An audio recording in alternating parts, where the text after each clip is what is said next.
Guys, எங்கள் ஊரில் பார்த்தீங்களா திருவிழா எல்லாம் சிறப்பாக நடந்துட்டு இருக்குது. இப்போ தான் ஒரு 2 பட்டாசை கொளுத்திட்டு வந்தோம். சொல்லி வாய முடியல. அடுத்தது தெருக்கி விட்டோம்.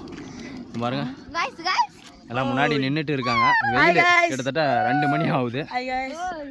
பின்னாடி பாருங்க, பின்னாடி ஒரு கேங் வருது. முடியலைங்க, சரியான வெயில் விட்டுட்டாரு. நம்பாலும் ஒருத்தர் நடந்து வர இருப்பான். இவர் தான் எங்கள் ஊரில் வந்து கட்டிங் குடிச்சிட்டாரு. கொஞ்சம் கோளாறு கொடுக்குவார். உங்கள் கேங்கில் இது மாதிரி ஒருத்தர் இருந்தாலும் மறக்காம கமெண்ட் பண்ணுங்க.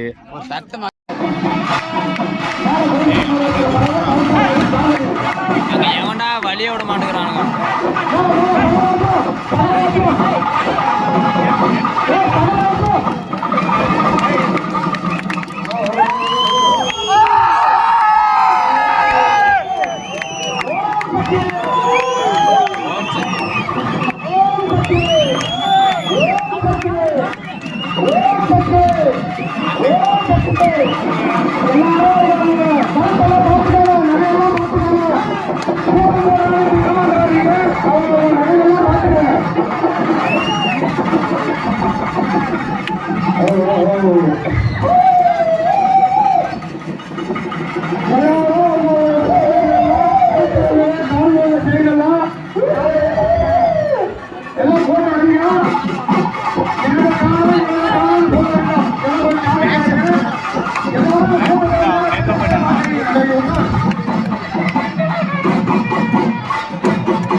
பூஜை பண்ண கயிறு இருக்கோ வேணும்னா வாங்கிக்கலாம். 20 ரூபா கொடுத்து வாங்கிக்கலாம்.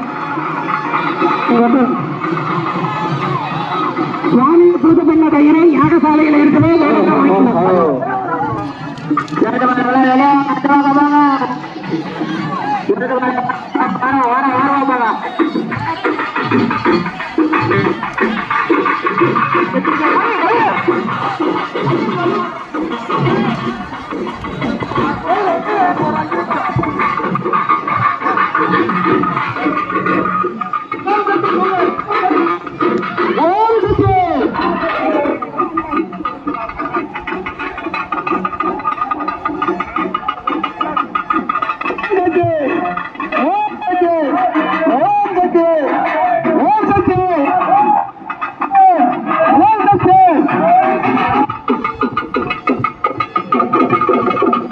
யாகசாலை எல்லாரும் அன்னதானம் சாப்பிட்டு செல்ல வேண்டும்.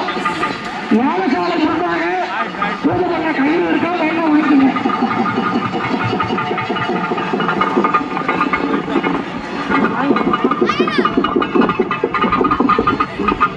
ஹலோ கைஸ், நம்ம ஊரில் பார்த்தீங்களா திருவிழா போட்டிருந்தாங்க. 3 நாள் திருவிழா எப்படி போச்சுன்னே தெரில. அப்படியே சும்மா தாராளமாக போயிடுச்சு. எல்லா பசங்களாம் வேலைக்கு போயிட்டானுங்க. ஏதோ இதெல்லாம் சின்ன பசங்க கூட சேர்ந்து சுற்ற வேண்டியதாக இருக்குது. நம்மளும் இன்னும் 2 நாளைக்கு வேலைக்கு போயிடலாம். அலப்பற ஸ்டார்டிங் ஃப்ரெண்ட்ஸ். பட்டாசு அடிக்கிறாங்க ஒரு பக்கம் பாருங்க, எல்லாம் உட்காந்து கேம் விளாட்றாங்க. ஒரு பக்கம் செல்லுன்றாங்க, இன்னொரு பக்கம் தேங்காங்க பாருங்க. அவங்க வீட்டில் சோறு பொல்லியாட்டுங்குது. திருட்டு தேங்காய் திருட்டுத்தனமா. கோயிலுக்கு வந்து இளநீ கட்டுவாங்கல்ல, இளநீ, கரும்பு, வாழை இலை, வாழை மரம் அதெல்லாம் கட்டுவாங்கல்ல, அதை கட்டியிருந்தாங்க. அதுலேருந்து திருடி தூக்கின்னு வந்துட்டாங்க பாட்டு தயாளிங்க. உங்கள் கேங்கில் இதே மாதிரி யாராவது இருப்பாங்க? மறக்காம கமெண்ட்.